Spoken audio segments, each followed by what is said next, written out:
আসসালামু আলাইকুম সবাইকে। সবাই কেমন আছেন? আশা করি সবাই অনেক বেশি ভালো আছেন।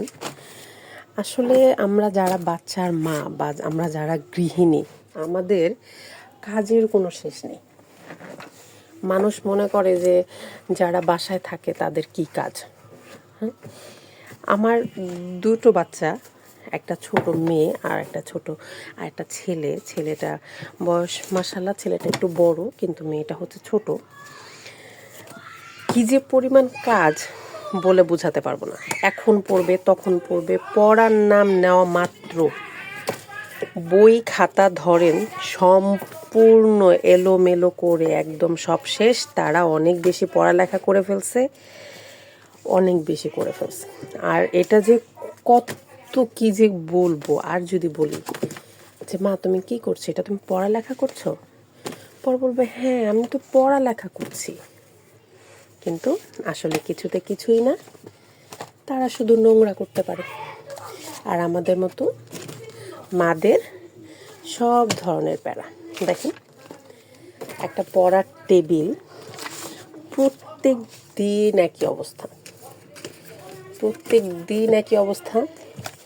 আমার বই খাতা থেকে শুরু করে ছেলের বই খাতা সব এলোমেলো করে ফেলবে ছেলে।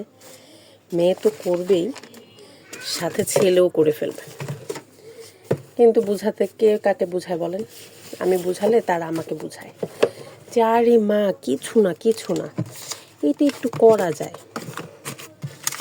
আসলে এটা প্রত্যেকটা ঘরের কাহিনী, প্রত্যেকটা মার গল্প। যেই ঘরে তার ছোট ছোট বাচ্চা আছে, প্রত্যেক মার দেখেন কলম কোথায় থাকে, গ্লু কোথায় থাকে, সব কিছুর আলাদা আলাদা জায়গা আছে। তারপরেও সব এলোমেলো। কোনটা যে কোথায় রাখবে তার সম্পর্কে কোনো আইডিয়া নেই। আপনাদের বাসাও কি একই কাহিনী হয়? জানাবেন কিন্তু অবশ্যই। কারণ হচ্ছে আমার মাঝে মধ্যে জানতে ইচ্ছা করে যে আসলে আমার বাচ্চারাই এত নোংরামি করে না, আসলে সবার বাচ্চারাই করে।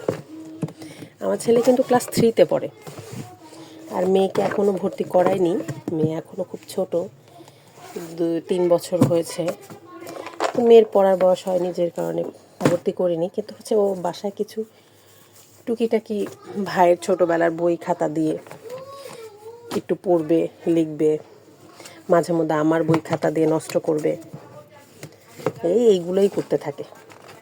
আসলে মনে হয় যে ছোট বাচ্চারা আরও বেশি নোংরা করে। বড়দেরকে তো একটু বোঝানো যায়, ছোটদেরকে আরও বোঝানো যায় না। ওরা মনে করে যে এগুলো আমরা করতেই পারি। ঠিক আছে, কি যে করব, এমনভাবে ঘর বাড়ি এমন নোংরা করবে, বিছানা এমন নোংরা করবে, মনে হবে যেন আমি কয়েক বছর ধরে আজকে ঘর বাড়ি পরিষ্কার করি না বা ঘর বাড়ি ঝাড়ু দিই না। আমার শাশুড়ি তো প্রায় সময় বলে তোমরা অনেক নোংরা, পরিষ্কার করো না। কিভাবে বোঝাবো যে পরিষ্কার করি কি করি না? পরিষ্কার করার সাথে সাথে সব আবার নোংরা, সাথে সাথেই নোংরা। কি যে করা, আল্লাহ পাক তারপরও তাদেরকে বাঁচিয়ে রাখুক, বড় হোক। এখন আর কি করব বলুন? আমরা কিন্তু অত ধনী ফ্যামিলি না, আর কি আছি মোটামুটি, আলহামদুলিল্লাহ আল্লাহ ভালোই রেখেছে। এখানে আমার বই খাতা রেখেছি, আরেক জায়গায় ছেলের বই খাতা রেখেছি। তো যারা আমার ভিডিও দেখেন তারা অবশ্যই জানেন আমিও পড়ালেখা করি। আমি মাস্টার্স শেষ হয়ে গেছে, মাস্টার্স করেছি ইকোনমিক্সের উপরে। এখন আইনে পড়ালেখা করছি। আলহামদুলিল্লাহ, সবাই আমার জন্য দোয়া করবেন যেন বাচ্চাদেরকে নিয়ে ইনশাল্লাহ ভালো থাকতে পারি। দেখেন বিছানার কি অবস্থা, খেলনা থেকে শুরু করে কোনো কিছুর অভাব নেই, কাপড় চোপড় থেকে শুরু করে সব কিছু নোংরা। এখন এগুলো সব ক্লিন করতে হবে, কারণ হচ্ছে বাচ্চাদের ঘুমের টাইম হয়ে যাচ্ছে, বাচ্চারা ঘুমাবে। এখন এগুলো সব বসে বসে ক্লিন করব, ঝাড়বো, পরিষ্কার করব। দেখেন বিছানায়, এগুলো সব বিছানার উপরে দেখেন কোনো কিছুর অভাব নেই। মানে হচ্ছে বিছানার উপর সব আছে, শুধু পরিষ্কার ছাড়া বাকি সব আছে। তো সবাই ভালো থাকবেন। আমার ভিডিও যদি ভালো লাগে অবশ্যই লাইক কমেন্ট শেয়ার করবেন, আর আমাকে সাপোর্ট করবেন যেন ইনশাল্লাহ কিছু একটা করতে পারি। কারণ সবারই তো আশা যারা আমরা গৃহিণী আছি, যে অন্তত ঘরে বসে স্বামীকে যেন একটু সাপোর্ট করতে পারি, স্বামীর পাশে দাঁড়াতে পারি, তার বার্ডেনটা একটু কমাতে পারি, এই আশাতেই ইউটিউব ভিডিও করা, ব্লগিং শুরু করা। তো সবাই দোয়া করবেন আমার জন্য, আর আমার বাচ্চাদের জন্য দোয়া করবেন, যাতে করে আমার বাচ্চারাও অনেক বেশি ভালো থাকে।